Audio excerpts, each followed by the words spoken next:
নমস্কার বন্ধুরা, শ্রাবণী রান্নাঘরে আপনাদের সবাইকে স্বাগত জানিয়ে আমি আবারও একটা রান্নার ভিডিও নিয়ে আপনাদের সামনে চলে এসেছি।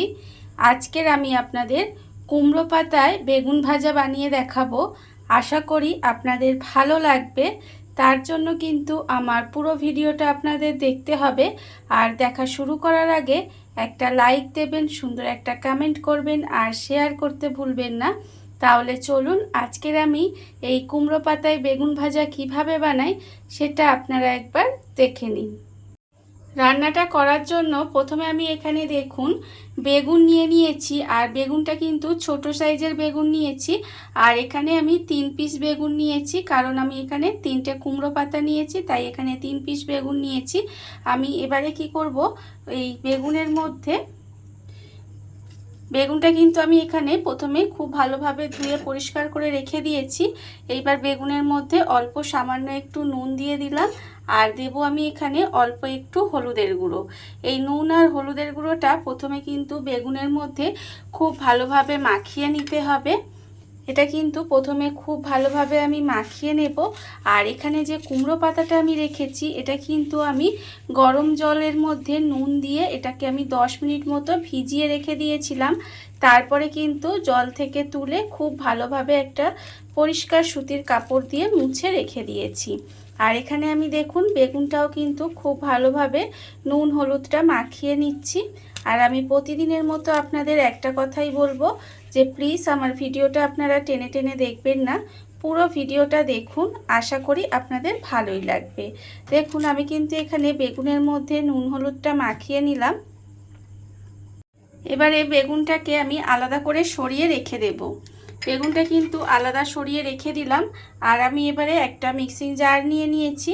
জারের মধ্যে প্রথমে দিয়ে দেব এখানে মুসুর ডাল। এখানে কিন্তু মুসুর ডালটা আমি 4 থেকে 5 ঘন্টা ভিজিয়ে রেখেছিলাম। তারপরে কিন্তু আমি জল ঝরিয়ে নিয়েছি। সেই ডালটা আমি মিক্সিতে দিয়ে প্রথমে খুব ভালোভাবে বেটে নেব। আর এর মধ্যে কিন্তু জল ব্যবহার করবেন না, এইভাবে মিক্সিতে ডালটা দিয়ে প্রথমে খুব ভালোভাবে বেটে নিতে হবে। মিক্সির মধ্যে ডালটা দিয়ে আমি এখানে খুব ভালোভাবে পেস্ট করে নিয়েছি। এইবারে এই ডাল বাটাটা আমি কিন্তু একটা বড় বাটির মধ্যে প্রথমে নিয়ে নেব। ডাল বাটাটা কিন্তু আমি এখানে প্রথমে বাটির মধ্যে পুরোটা ঢেলে নেব। বাটির মধ্যে আমি এখানে ডাল বাটাটা ঢেলে নিয়েছি। এইবারে আমি এর মধ্যে দিয়ে দেব পেঁয়াজ কুচি। এখানে কিন্তু একটা একদম মাঝারি সাইজের পেঁয়াজ কুচি করে রেখেছিলাম, সেই পেঁয়াজ কুচিটা দিয়ে দিলাম। এইবারে দেব আমি এর মধ্যে রসুন কুচি। এখানে 3 কোয়া রসুন কুচি করে রেখেছিলাম, সেই রসুন কুচিটা দিয়ে দিলাম। আর দেব আমি এখানে কাঁচা লঙ্কা কুচি। এখানে 2টো কাঁচা লঙ্কা কুচি করে রেখেছিলাম, সেই কাঁচা লঙ্কাটাও কিন্তু আমি এর মধ্যে দিয়ে দিলাম। এবারে দেব আমি এর মধ্যে আন্দাজ মতো নুন আছে আমার এখানে হাফ চামচ, হলুদের গুঁড়ো 1/4 চামচ মতো, লঙ্কার গুঁড়ো আর অল্প সামান্য একটু কালো জিরে আমি এখানে রেখে দিয়েছি, সেটাও কিন্তু দিয়ে দিলাম। এবারে সব কিছু এখানে কিন্তু খুব ভালোভাবে একটু মিশিয়ে নিতে হবে। এইভাবে ডাল বাটার সঙ্গে কিন্তু সমস্ত কিছুটা প্রথমে খুব ভালোভাবে মিশিয়ে নেব। এইভাবে কিন্তু সব কিছু যাতে সব কিছুর সঙ্গে মিশে যায় সেটা কিন্তু লক্ষ্য রাখতে হবে। এইভাবে কিন্তু এটা মিশিয়ে নিতে হবে। আর এই রান্নাটা কিন্তু গরম ভাত দিয়ে খেতে ভীষণ ভালো লাগে। আপনারা কিন্তু এইভাবে একদিন হলেও রান্নাটা করে দেখবেন, তারপরে আমাকে কমেন্ট করে জানাবেন যে আপনাদের কেমন লাগলো। দেখুন আমি কিন্তু এটা খুব ভালোভাবে মিশিয়ে নিয়ে তারপরে আবারও ফিরে আসছি। সমস্ত কিছু আমি এখানে খুব ভালোভাবে মিশিয়ে নিয়েছি। মেশানো কিন্তু আমার হয়ে গেছে। এইবারে যে কুমড়ো পাতাটা আমি কিন্তু এখানে বলেছিলাম আগে যে গরম জলের মধ্যে আমি নুন দিয়ে এটা কিন্তু ভিজিয়ে রেখেছিলাম, সেটা কিন্তু আমি নিয়ে নিয়েছি। এইবারে প্রথমে আমি দেখুন কিভাবে বানাচ্ছি এটা একবার দেখে নিন, এটাই কিন্তু সবথেকে ইম্পর্টেন্ট। এইভাবে 1 চামচ নিলাম, নিয়ে এইভাবে কিন্তু একটু সমান করে দেব। প্রথমে এইভাবে সমান করে দিলাম। এবারে যে বেগুনটার মধ্যে এখানে নুন হলুদ মাখিয়ে রেখেছিলাম, সেই বেগুনটা কিন্তু এইভাবে উল্টে দিলাম, দিয়ে আবারও কিন্তু 1 চামচ নেব, নিয়ে এর ওপরে দিয়ে দেব। দেখুন এইভাবে ঠিক করে নিতে হবে, এইভাবে সমান করে দিতে হবে। দেখতে কতটা সুন্দর লাগছে আর খেতেও কিন্তু ভীষণ সুন্দর হয়। এইভাবে আমি একটু মাখাটা দিয়ে মানে ডাল বাটাটা দিয়ে সমান করে দিলাম। এবারে কুমড়ো পাতাটা দিয়ে এইভাবে একটু ভাজ দিয়ে দিতে হবে। ভীষণ সোজা রান্নাটা, আর করতে যে খুব বেশি সময় লাগে তা কিন্তু নয়, খেতে কিন্তু ভীষণ ভালো লাগে। এইভাবে কিন্তু ভাজ দিয়ে দিলেই হবে, আর কিন্তু কিছু করার দরকার নেই। এবারে এটাকে আমি এইভাবে প্লেটের মধ্যে রেখে দেব। ঠিক একইভাবে কিন্তু সবকটা আমি এইভাবে বানিয়ে নেব। দেখুন আর একটা আপনাদের দেখিয়ে দিচ্ছি। প্রথমে আমি নিচে কিন্তু 1 চামচ মতো এইভাবে যে ডাল বাটাটা আমি রেখেছিলাম সেই ডাল বাটাটা দিয়ে দিলাম, দিয়ে একটু সমান করে দিতে হবে। সমান করে এখানে কিন্তু যে বেগুনটার মধ্যে নুন হলুদ মাখিয়ে রেখেছিলাম সেই বেগুনটা কিন্তু এখানে এইভাবে দিয়ে দেব। বেগুনটা দিয়ে এবারে ওপর থেকে কিন্তু আবারও যে ডাল বাটাটা সেটা কিন্তু দিয়ে দিতে হবে। দিয়ে এটাকে এইভাবে চামচ দিয়ে দিয়েই কিন্তু আমি চারিদিকে ছড়িয়ে সমান করে দেব। দেখুন এইভাবে কিন্তু আমি সমস্ত বেগুনগুলো বানিয়ে নেব আগে। এইভাবে কিন্তু আমাকে বেগুনগুলোই বানিয়ে নিতে হবে। কুমড়ো পাতার মধ্যে সমস্ত বেগুনগুলো মুড়িয়ে আমি কিন্তু এখানে ভাজ করে রেখে দিয়েছি। আর অন্যদিকে কিন্তু গ্যাসটা অন করে একটা কড়া বসিয়ে দিয়েছি। এইবারে আমি কড়ার মধ্যে দিয়ে দেব এখানে সর্ষের তেল। এখানে কিন্তু আমি সর্ষের তেলেই রান্নাটা করব। আপনারা সর্ষের তেলে করলে রান্নাটা খেতে ভালো হবে, কিন্তু যদি মনে হয় সর্ষের তেলে করবেন না তাহলে কিন্তু যে কোনো রান্নার তেলে করতে পারেন। এবারে দেখুন তেলটা কিন্তু গরম হয়ে গেছে।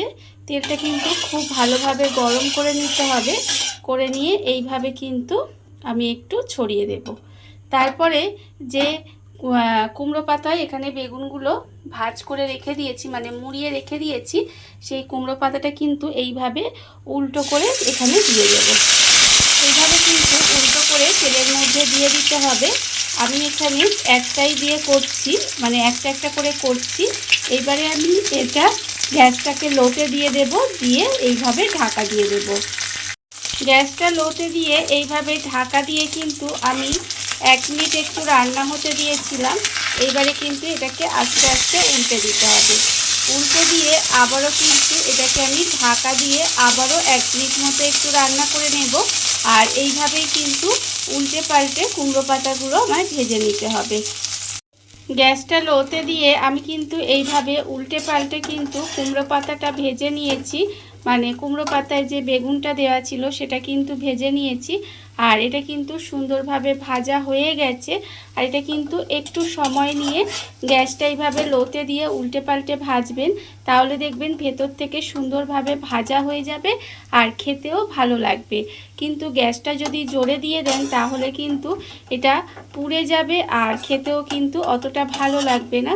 সেই জন্য এটা কিন্তু এইভাবে গ্যাসটা লোতে দিয়ে আস্তে আস্তে একটু সময় নিয়ে কিন্তু এগুলো ভেজে নিতে হবে। আর এখানে কিন্তু আমার এটা ভাজা হয়ে গেছে। এইবার আমি এটাকে তুলে নেব। এটাকে আমি তুলে রেখে দিলাম। আর আবারও কিন্তু এই কড়ার মধ্যে অল্প একটু সর্ষের তেল দিয়ে দেব। অল্প একটু সর্ষের তেল কিন্তু দিয়ে দিতে হবে। দিয়ে আবারও তেলটা একটু গরম হতে দেব। তেলটা কিন্তু আমার এখানে গরম হয়ে গেছে। আর আবারও কিন্তু আরও একটা এইভাবে কুমড়ো পাতায় বেগুনটা তেলের মধ্যে দিয়ে দেব। দিয়ে গ্যাসটা লোতে দিয়ে ঢাকা দিয়ে দিয়ে এইভাবে একটু সময় নিয়ে কিন্তু ভেজে নিতে হবে। আর এইভাবেই কিন্তু আমি সমস্তগুলো ভেজে নিয়ে তারপরে আবারও আপনাদের সামনে ফেরত আসছি। দেখুন বন্ধুরা, বাড়িতে থাকা কত অল্প উপকরণে কত অল্প সময় কত সুন্দর একটা কুমড়ো পাতায় বেগুন ভাজা তৈরি হয়ে গেছে, আপনারা দেখতেই পেলেন। আর এটা কিন্তু গরম ভাত দিয়ে খেতে অসম্ভব সুন্দর লাগে। এইভাবে কিন্তু আপনারাও একদিন হলেও বাড়িতে বানিয়ে দেখতে পারেন। আর এই ভিডিওটা যদি আপনাদের ভালো লেগে থাকে, আপনারা যদি ফেসবুক থেকে দেখে থাকেন পেজটি ফলো করে দেওয়ার অনুরোধ রইল। আর যদি ইউটিউব থেকে দেখে থাকেন চ্যানেলটি সাবস্ক্রাইব করে নেওয়ার অনুরোধ রইল। তাহলে চলুন ভিডিওটা আমি এখানেই শেষ করছি। আপনারা সবাই ভালো থাকবেন, সুস্থ থাকবেন। আবারও হাজির হব নতুন কোনো রান্না নিয়ে।